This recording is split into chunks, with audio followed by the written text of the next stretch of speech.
পানি, কৃষি ও খাদ্য নিরাপত্তা নিয়ে কথা বলতে এসেছি, ইশতেহার বাস্তবায়নের সংকট নিয়ে।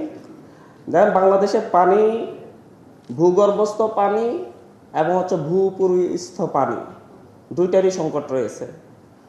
এমনকি উপকূলীয় অঞ্চল বলেন কিংবা আমাদের এই উপকূল ব্যতীত অন্যান্য অঞ্চল বলেন, সব মিলিয়ে 64টা জেলায় মাত্র 50 বছরে পানি, ভূগর্ভস্থ পানি যেখানে 24 মিটার ভূগর্ভস্থ পানি পাওয়া যেত 50 বছর আগে, সেখানে এখন 115 মিটার, 150 মিটার নিচেও পানি পাওয়া যায় না। এবং এই সংকটটা তৈরি হয়েছে শুধুমাত্র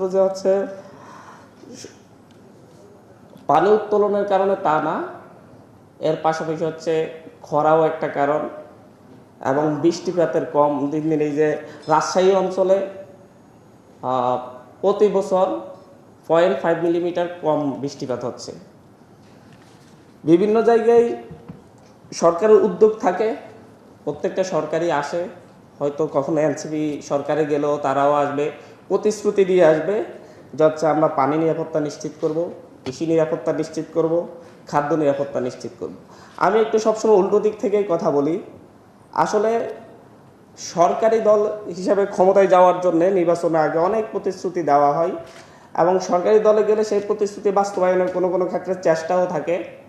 কিন্তু আসলে লোকাল পর্যায়ে গেলে এই পানি কি 15 টাকা হবে নাকি 20 টাকা হবে, এটা নির্ধারণ করি আমরা রাজনীতিবিদরা, আমরা যারা রাজনীতি করি।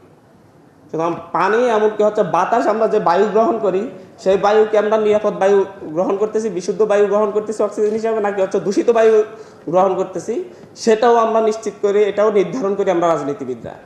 সুতরাং এই বাংলাদেশে আমাদের মতো যারা রাজনীতিবিদরা আছে, আমরা যারা এখন রাজনীতি করতেছি এবং যারা আগ থেকে রাজনীতি করছে, এরা সবাই যতদিন পর্যন্ত একটা ঐক্যমত আসবে, একটা নির্দিষ্ট সীমারেখায় না আসবে যে আমরা এই জায়গায় বিরোধিতা করবো, এই জায়গায় সবসময় ঐক্যমত থাকবো। ভূমিদস্যুদের বিরুদ্ধে ঐক্যমত থাকবো, জলদস্যুদের বিরুদ্ধে ঐক্যমত থাকবো, যারা গাছ কাটে তাদের বিরুদ্ধে ঐক্যবদ্ধ থাকবো।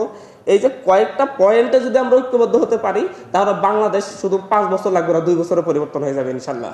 কিন্তু বিভাজন আমাদের মধ্যে, সমস্যাটা আমাদের মধ্যে, আমরা যারা পলিটিক্স করি আমাদের মধ্যে। আমরা যদি ঠিক হই, তাহলে পুরো বাংলাদেশ ঠিক হয়ে যাবে।